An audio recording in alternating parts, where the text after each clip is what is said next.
बातमी पुण्यातून सावित्रीबाई फुले पुणे विद्यापीठानं आयोजित केलेल्या वक्तृत्व स्पर्धेवरून नवा वाद निर्माण झालाय। व्हॉइस ऑफ देवेंद्र वक्तृत्व स्पर्धेच्या नावावरून टीका होऊ लागली आहे। मुख्यमंत्री देवेंद्र फडणवीस यांच्या प्रेरणेतून वक्तृत्व स्पर्धा आयोजित केल्याचं विद्यापीठाचं म्हणणं आहे। पुणे विद्यापीठाच्या राष्ट्रीय सेवा योजनेच्या विभागाच्या माध्यमातून या स्पर्धेचं आयोजन करण्यात आलंय। स्पर्धेच्या आयोजनावरून रोहित पवार आणि सुषमा अंधारे यांनी ट्विट करत टीका केली आहे। रोहित पवारांचं ट्विट नेमकं काय? विद्यापीठानं राजकीय अजेंड्याचा भाग व्हायचं नसतं याचाच कदाचित विद्यापीठ प्रशासनाला विसर पडलेला दिसतो।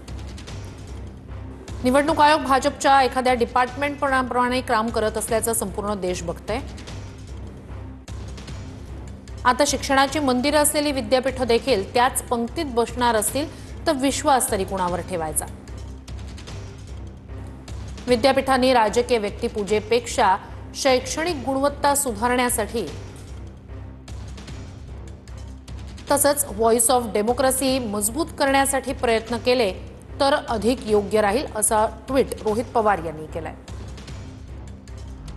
सावित्रीबाई फुले पुणे विद्यापीठानं आयोजित केलेल्या व्हॉइस ऑफ देवेंद्र या वक्तृत्व स्पर्धेवरून नवा वाद निर्माण झालाय। पुणे विद्यापीठाच्या राष्ट्रीय सेवा योजनेच्या विभागाच्या माध्यमातून या स्पर्धेचं आयोजन करण्यात आलंय। मुख्यमंत्री देवेंद्र फडणवीस यांच्या प्रेरणेतून वक्तृत्व स्पर्धा आयोजित केल्याचं विद्यापीठाचं म्हणणं आहे। नाशिकच्या स्वयं फाउंडेशननं स्पर्धेबाबत पुणे विद्यापीठाला पत्र लिहिलं होतं। विद्यापीठाकडून व्हॉइस ऑफ देवेंद्र या वक्तृत्व स्पर्धेत सहभागी होण्यासाठी विद्यार्थ्यांना आवाहन करण्यात आलं।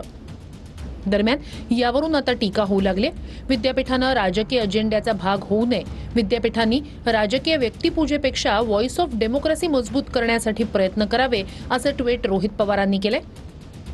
तर दुसरीकडे आम्हीही कुलगुरूंना वादविवाद स्पर्धेचं पत्रक देतो, मतांची चोरी करून महाराष्ट्राचे मुख्यमंत्री झाले आहात का, अशा शब्दात अंधारेंनी टीका केली आहे। मतांची चोरी करून महाराष्ट्राचे मुख्यमंत्री झाले आहेत का, अशा शब्दात अंधारेंनी टीका केली आहे।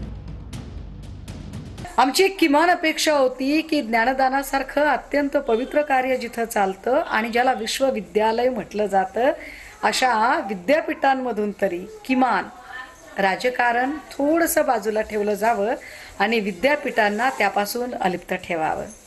आम्हाला कुलगुरू महोदयांना विचारायचंय, व्हॉइस ऑफ देवेंद्रसाठी जर तुम्ही पत्रक काढत असाल तर मग उद्या आम्ही आपल्याला वादविवाद स्पर्धेचं पत्रक देतो की काय महाराष्ट्राचे मुख्यमंत्री मतांची चोरी करून झालेले आहेत का?